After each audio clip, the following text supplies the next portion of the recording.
Hi everyone, I am Dr. Punita, consultant pediatric dermatologist at Camel Care, Mysore. Today I will be discussing on newborn skin care and bathing practices.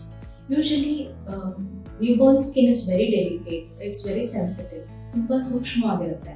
ಆದ್ರಿಂದ ಅದು care ಹೆಂಗ್ ಮಾಡಬೇಕು ಅಂತ ಈ ವಿಡಿಯೋದಲ್ಲಿ ಹೇಳ್ತಾ ಇದ್ದೀನಿ. ಸ್ನಾನ ಇನಿಷಿಯಲಿ ಅವಾಯ್ಡ್ ಮಾಡೋದು ಫಸ್ಟ್ 2-3 ಡೇಸ್ ಜಸ್ಟ್ ಒದ್ದೆ ಬಟ್ಟೆಲಿ ಒರೆಸಿದ್ರೆ ಸಾಕು. ನಂತರ ವಾರದಲ್ಲಿ 2 ಸರಿ ಅಥವಾ 3 ಸರಿ ಮೊದಲು 2 ವಾರ ನಂತರ ಡೈಲಿ ಸ್ನಾನ ಮಾಡಿಸೋದ್ರಿಂದ ಏನು ತೊಂದರೆ ಇಲ್ಲ. ಸ್ನಾನ ಮಾಡಿಸುವಾಗ ಕೆಲವು ಬೇಬಿ ಸ್ಪೆಸಿಫಿಕ್ pH 5.5 ಇರುವಂತ ಸೋಪ್ಗಳನ್ನ ಯೂಸ್ ಮಾಡಬೇಕು. ಆಮೇಲೆ ಸ್ನಾನದ ನಂತರ ಬೇಬಿ ಕ್ರೀಮ್ ಅಪ್ಲೈ ಮಾಡೋದು ಒಳ್ಳೆಯದು, ಯಾಕಂದ್ರೆ ಸ್ಕಿನ್ ಅಲರ್ಜೀಸ್ ಸ್ಟಾರ್ಟಿಂಗ್ ಇಂದಾನೆ ಅವಾಯ್ಡ್ ಆಗುತ್ತೆ ಇದರಿಂದ. ಮತ್ತೆ ಸ್ನಾನಕ್ಕೆ ಯೂಸ್ ಮಾಡೋ ನೀರು ಬಂದು ಮಾಡರೇಟ್ ಟೆಂಪರೇಚರ್ ಇರಬೇಕು, ಜಾಸ್ತಿ ಬಿಸಿನೂ ಇರಬಾರ್ದು ತಣ್ಣಗೂ ಇರಬಾರ್ದು.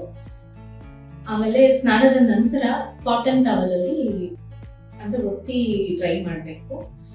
ಸ್ನಾನ ಮಾಡಿಸೋ ಮೆಥಡ್ ಬಂದು ಟ್ರೆಡಿಷನಲ್ ಮೆಥಡ್, ಇವಾಗ ಎಲ್ಲರೂ ಬಾತ್ ಟಬ್ ಯೂಸ್ ಮಾಡ್ತಾರೆ, ಎರಡೂ ಯೂಸ್ ಮಾಡ್ಬೋದು. ಕಂಪ್ಲೀಟ್ಲಿ ಸೇಮ್, ಎಸ್ಪೆಷಲಿ ಕಂಕ್ಳ ಹತ್ರ ಮತ್ತೆ ಯೂರಿನರಿ ಏರಿಯಾದಲ್ಲಿ ನೀಟಾಗಿ ಕ್ಲೀನ್ ಮಾಡಬೇಕು in unidirection from front to back. In next video, ನಾನು ಡೈಪರ್ ರ್ಯಾಶ್ ಬಗ್ಗೆ ಮಾತಾಡ್ತೀನಿ.